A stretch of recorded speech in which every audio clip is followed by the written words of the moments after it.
लोगों की परवाह करना छोड़ दो, चाहे वे आपके करीबी ही क्यों ना हो।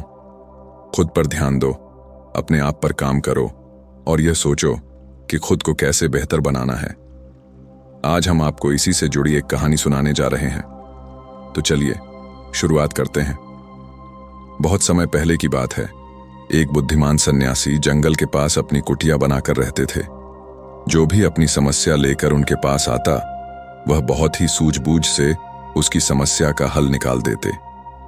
एक दिन सन्यासी पास के एक गांव में भिक्षा मांगने गए। जब वह भिक्षा मांगकर लौट रहे थे तो रास्ते में एक युवा व्यक्ति ने उन्हें रोक लिया।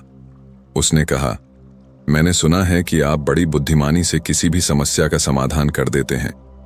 हालांकि मुझे यकीन नहीं है कि आप मेरी जटिल समस्या का हल निकाल पाएंगे, लेकिन मैंने आपकी बुद्धिमानी की कई कहानियां सुनी हैं। इसलिए मैं आपसे जानना चाहता हूं कि हमें असफलता का डर क्यों लगता है और बिना घबराहट के अपने लक्ष्यों को कैसे प्राप्त किया जा सकता है। युवक का यह प्रश्न सुनकर सन्यासी मुस्कुराए और बोले, मैं तुम्हारे इस प्रश्न का उत्तर जरूर दूंगा, जिससे तुम्हारी सारी घबराहट खत्म हो जाएगी। लेकिन पहले तुम्हें मेरे साथ मेरी कुटिया तक चलना होगा। युवा लड़का सन्यासी की बुद्धिमत्ता को परखना चाहता था, इसलिए वह तैयार हो गया। दोनों जंगल में कुटिया तक पहुंचे, लेकिन तब तक शाम हो चुकी थी। उन्होंने भोजन किया और सोने चले गए। अगले दिन सुबह सन्यासी ने उस लड़के से कहा, चलो आज मैं तुम्हें जंगल की सैर कराता हूं। लड़का राजी हो गया और दोनों जंगल की ओर चल पड़े। कुछ देर बाद सन्यासी ने उसे एक गुफा दिखाई और कहा, चलो मैं तुम्हें इस गुफा के अंदर की सैर कराता हूं। लड़के ने उत्साहित होकर कहा, हां, मुझे भी जंगल की गुफा देखने की इच्छा थी। दोनों गुफा के अंदर चले गए। गुफा में अंधेरा था। थोड़ी देर बाद चुपके से सन्यासी गुफा से बाहर निकल आए और दरवाजा बाहर से बंद कर दिया। उस युवक ने गुफा के भीतर से आवाज लगाई, मुनिवर, आप कहां हैं? आप मुझे जवाब क्यों नहीं दे रहे? उसने काफी देर तक पुकारा, लेकिन कोई जवाब नहीं मिला। धीरे धीरे वह घबरा गया और डर के मारे गुफा के द्वार की ओर दौड़ा। जब वह वहां पहुंचा तो देखा कि गुफा का द्वार बाहर से बंद कर दिया गया है। यह देखकर वह हैरान और परेशान हो गया। वह सोचने लगा, अब मैं बाहर कैसे निकलूंगा? क्या मुनिवर ने मुझे यहां फंसाने की योजना बनाई थी? वह डर और बेचैनी में गुफा के अंदर इधर उधर भटकने लगा। उसे बाहर जाने का कोई रास्ता नहीं मिला। कुछ समय बाद उसे भूख और प्यास सताने लगी। वह थक कर एक कोने में बैठ गया। उसी समय उसे गुफा के एक कोने से हल्की सी रोशनी आती दिखी। उसने देखा कि एक संकरी सुरंग से सूर्य की किरणें आ रही थीं, लेकिन उस सुरंग तक पहुंचना आसान नहीं था, क्योंकि वह ऊंचाई पर थी और चारों तरफ घना अंधेरा था। फिर भी उसने हिम्मत नहीं हारी। उसने अपनी भूख और प्यास को नजरअंदाज किया और अपना सारा ध्यान उस सुरंग तक पहुंचने में लगा दिया। काफी मेहनत और प्रयास के बाद वह उस सुरंग तक पहुंच गया।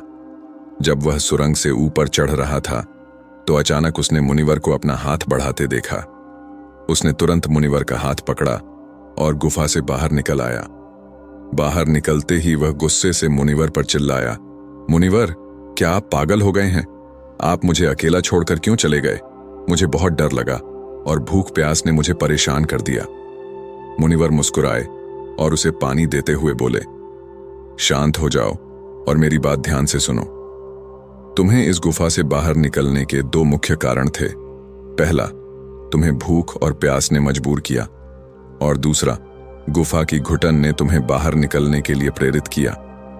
फिर मुनिवर ने कहा, तुम्हारे पास वहां कोई ऐसा नहीं था जो कहे कि यह असंभव है, तुम सुरंग तक नहीं पहुंच पाओगे, और दूसरा, वहां कोई ऐसा भी नहीं था जो कहे कि चलो कोई और आसान रास्ता ढूंढते हैं।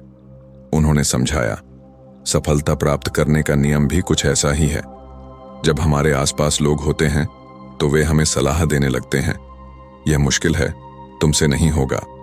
वे हमारे दिमाग को भटकाते हैं और हमें अपने ऊपर संदेह होने लगता है। यही कारण है कि हम अपने लक्ष्य से भटक जाते हैं। मुनिवर ने कहा, सफलता पाने की प्रक्रिया लंबी होती है। जब हमारा मन छोटी छोटी चीजों में बदल जाता है तो लंबे प्रयासों में क्यों नहीं बदलेगा? गौतम बुद्ध ने कहा था, परेशानियां तभी दिखती हैं जब हमारा ध्यान लक्ष्य पर नहीं होता। जैसे एक तीरंदाज अपनी एक आंख बंद कर केवल लक्ष्य पर ध्यान केंद्रित करता है, वैसे ही हमें भी अपने लक्ष्य पर ध्यान देना चाहिए। उन्होंने आगे कहा, तुम गुफा से बाहर इसलिए निकले क्योंकि तुम्हारा ध्यान केवल सुरंग से आती रोशनी पर था। अगर गुफा में रोशनी होती तो तुम वहां के गड्ढों और कीड़ों को देखकर डर जाते। अंत में मुनिवर बोले, अपने लक्ष्य पर ध्यान केंद्रित करो। लोग क्या कहते हैं, इस पर ध्यान देना बंद करो। तुम्हारे मित्र और रिश्तेदार क्या कर रहे हैं, यह सब छोड़कर केवल अपने काम पर ध्यान दो। जब तुम्हारा समय आएगा तो लोग खड़े होकर तुम्हारी प्रशंसा करेंगे। और इतना कहने के बाद वह ज्ञानी सन्यासी मौन हो गए।